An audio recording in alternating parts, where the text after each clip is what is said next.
기상 22장 19절부터 28절까지 한 절씩 교독하겠습니다. 미가야가 이르되 그런즉 왕은 여호와의 말씀을 들으소서. 내가 보니 여호와께서 그의 보좌에 앉으셨고 하늘의 만군이 그의 좌우편에 모시고 서 있는데 여호와께서 말씀하시기를 누가 아합을 꾀어 그를 길라 라못에 올라가서 죽게 할꼬 하시니 하나는 이렇게 하겠다 하고 또 하나는 저렇게 하겠다 하였는데 한 영이 나와 여호와 앞에 서서 말하되 내가 그를 꾀겠나이다. 여호와께서 그에게 이르시되 어떻게 하겠느냐 이르되 내가 나가서 거짓말하는 영이 되어 그의 모든 선지자들의 입에 있겠나이다. 여호와께서 이르시되 너는 꾀겠고 또 이루리라. 나가서 그리하라 하셨은즉 이제 여호와께서 거짓말하는 영을 왕의 이 모든 선지자의 입에 넣으셨고 또 여호와께서 왕에 대하여 화를 말씀하셨나이다. 그나냐의 아들 시드기야가 가까이 와서 미가야의 뺨을 치며 이르되 여호와의 영이 나를 떠나 어디로 가서 내게 말씀하시더냐. 미가야가 이르되 내가 골방에 들어가서 숨는 그날에 보리라. 이스라엘의 왕이 이르되 미가야를 잡아 성주 아몬과 왕자 요아스에게로 끌고 돌아가서 말하기를 왕의 말씀이 이놈을 옥에 가두고 내가 평안히 돌아올 때까지 고생의 떡과 고생의 물을 먹이라 하였다 하라. 미가야가 이르되 왕이 참으로 평안히 돌아오시게 될진대 여호와께서 나를 통하여 말씀하지 아니하셨으리이다. 또 이르되 너희 백성들아 다 들을지어다 하니라. 아멘. 금묵자흑이라는 말이 있습니다. 먹을 가까이 하면 검게 물든다는 뜻입니다. 내 옆에 누가 있느냐, 누구를 가까이 하느냐, 누구의 영향을 받느냐는 인생을 바꾸는 중요한 문제입니다. 그렇기 때문에 우리는 하나님께 만남의 복을 구해야 합니다. 오늘 본문에 아합 왕 주변에 있었던 두 사람이 소개되고 있습니다. 시드기야와 미가야인데 두 사람은 다 하나님 말씀을 전하는 선지자였습니다. 아합 왕이 남유다의 여호사밧 왕과 동맹을 맺고 아람을 치기 위해 전쟁을 준비하고 있었습니다. 유다의 여호사밧 왕은 경건한 왕이었기 때문에 전쟁을 하기 전 먼저 하나님의 뜻을 묻자고 제안했습니다. 아합은 선지자 시드기야를 불러서 이 전쟁에 내가 승리할 것인지를 물어보라고 말했습니다. 시드기야는 쇠뿔을 만들어 가지고 와서 하나님께서 말씀하시기를 왕이 이 뿔처럼 아람을 진멸시키고 승리할 것이라고 예언했습니다. 아합 왕 옆에서 이 예언을 듣고 있던 여호사밧 왕은 뭔가 좀 깨름직했습니다. 시드기야의 예언이 권력에 아부하는 것처럼 들렸기 때문입니다. 그래서 왕이여 이 선지자 말고 다른 선지자가 없습니까? 라고 물었습니다. 아합은 미가야라는 선지가 하나 있기는 있는데 이 사람은 늘 하는 말마다 내가 하는 일에 딴지 걸고 반대하고 하지 마라 하고 안 좋은 말만 해대기 때문에 내가 아주 미워하는 사람이라고 말했습니다. 여호사밧은 그런 말 하지 말고 그 사람도 데리고 와서 하나님의 뜻을 물어보자고 했습니다. 이렇게 미가야는 하나님 앞에 그리고 아합 왕과 여호사밧 왕 앞에서 하나님의 말씀을 예언했는데 17절 말씀에 그 내용이 나와 있습니다. 그가 이르되 내가 보니 온 이스라엘이 목자 없는 양같이 산에 흩어졌는데 여호와의 말씀이 이 무리에게 주인이 없으니 각각 평안히 자기 집으로 돌아갈 것이니라 하셨나이다. 온 이스라엘이 목자 없는 양과 같이 흩어졌다. 지금 이스라엘의 목자는 아합 왕입니다. 근데 그 왕이 없어졌습니다. 이 말은 이번 전쟁에 아합 왕이 죽게 될 것이라는 의미입니다. 미가야의 예언과 시드기야의 예언은 완전히 180도 반대입니다. 둘 다 하나님의 말씀이라고 말하면서 예언한 것이 왜 이렇게 정반대일까요? 미가야가 왜 이런 일이 생겼는지를 설명해 줍니다. 하늘에 천상회의가 열렸습니다. 하나님과 천사들이 회의를 하는데 의제는 아합 왕을 어떻게 심판할까입니다. 이런저런 의견이 나왔는데 한 영이 이렇게 제안합니다. 내가 거짓말하는 영이 되어 아합 옆에 있는 시드기야에게 임하여서 그에게 거짓말을 하게 해서 아합이 속아 전쟁에 나가서 죽도록 만들겠습니다. 하나님께서는 그렇게 하라고 승인해 주셨습니다. 이 말을 마치자마자, 미가야가 이 말을 마치자마자 시드기야가 내가 거짓말했단 말이냐 하면서 달려들어 미가야의 뺨을 후려쳤습니다. 시드기야의 이런 행동은 시드기야가 어떤 사람인지를 충분히 짐작하게 합니다.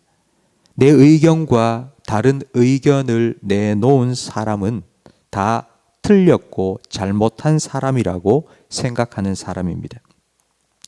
세상에는 이런 사람을 참 자기 줏대가 있다, 자신감이 있다, 자기 확신이 있다고 말하지만 성경은 교만하다고 말합니다. 겸손하다는 건 나도 틀릴 수 있다고 생각하는 것입니다. 겸손이 없는 사람은 나는 절대로 틀리지 않아. 내가 생각한 건 다 맞아. 내가 하는 말은 곧 하나님의 말씀과 똑같은 거야 라고 생각합니다. 근데 이렇게 교만한 사람은 참 위험합니다. 교만한 사람은 자기만 망하는 것이 아니라 옆에 있는 사람도 함께 망하게 만들기 때문입니다. 그래서 성경은 계속해서 우리에게 겸손하라고 말씀합니다. 하나님께서는 교만한 자를 물리치시고 겸손한 자에게 은혜를 베푸시기 때문입니다. 시드기야는 미가야의 뺨을 후려쳤지만 아합 왕은 이렇게 말합니다. 내가 전쟁에서 승리하고 평안히 돌아올 때까지 이 미가야를 옥에 가두어라. 고생의 떡과 고생의 물만 먹이고 고생 좀 하도록 해라 라고 명령했습니다. 하나님께서 미가야를 통해 천상회의의 내용을 아합 왕에게 알려줄 필요가 없습니다. 그냥 회의에 결정된 대로 아합 왕을 전쟁에 보내서 죽이면 되셨습니다. 그런데 왜 미가야를 통해 그 천상회의의 내용을 아합 왕에게 알려주셨겠습니까? 그 이유는 아합 왕에게 한 번 더 기회를 주신 겁니다. 그런데 아합 왕은 내가 듣고 싶은 소리만 들었습니다. 내가 듣기 싫은 말은 귀를 딱 닫아버렸습니다. 하나님은 분명히 기회를 주셨습니다. 그런데 아합은 스스로 그 기회를 차버렸습니다. 그리고 죽음을 향해 달려나갔습니다. 비록 내 생각에 반대된다 할지라도, 내가 낸 의견에 누군가 반대할지라도, 그게 듣기 싫은 말이라 할지라도 그 사람의 말에 혹시라도 하나님께서 이 사람을 통해서 내게 무언가를 깨닫게 하시는 것이 아닌가라는 겸손한 마음으로 들을 수 있다면 그게 우리가 살 길입니다. 내가 잘못 생각할 수도 있고, 내가 오해할 수도 있고, 내가 틀렸을 수도 있다는 생각을 가지면 우리는 겸손하게 하나님 말씀 앞에 엎드릴 수 있고 귀를 열고 들을 수 있습니다. 성도 여러분, 사무엘이 하나님의 말씀이 들릴 때에 주의 종이 여기 있나이다.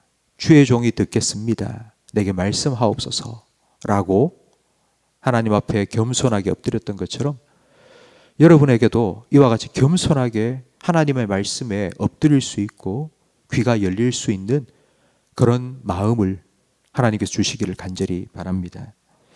여러분 주변에는 시드기야와 같은 사람이 많습니까? 아니면 미가야와 같은 사람이 많습니까?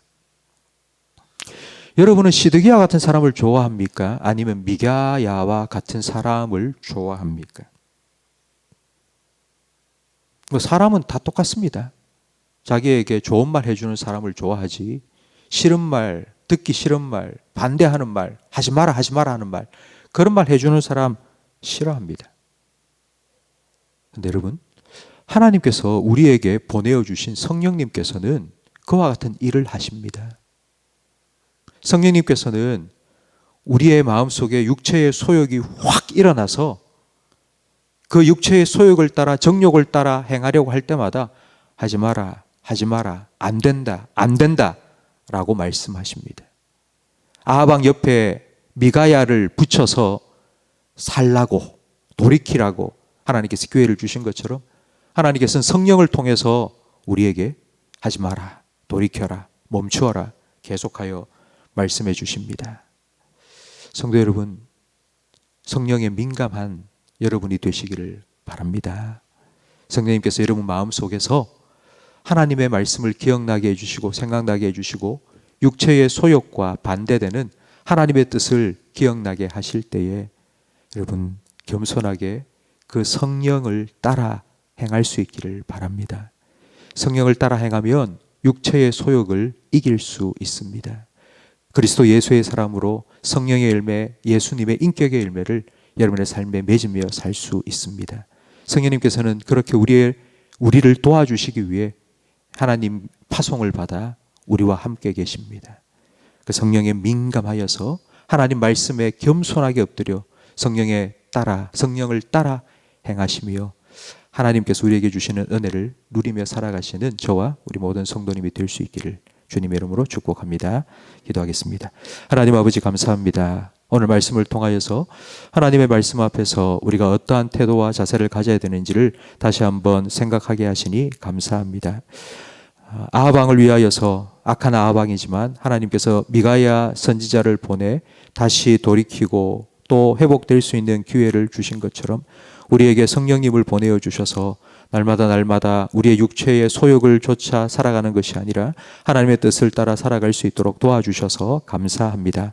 우리에게 성령의 민감함을 허락하여 주시옵소서. 성령님께서 우리 안에서 하나님의 뜻을 기억나게 하시고 하나님의 말씀을 생각나게 하실 때마다 겸손하게 그 말씀 앞에 엎드리게 하시고 귀를 열어 듣게 하시고 그 성령을 좇아 살아갈 수 있도록 도와주시옵소서. 그리하여서 우리의 삶이 하나님 보시기에 올바른 길로, 생명의 길로, 복된 길로 나아갈 수 있도록 인도하여 주시옵소서. 예수님 이름으로 기도합니다. 아멘. 우리 기도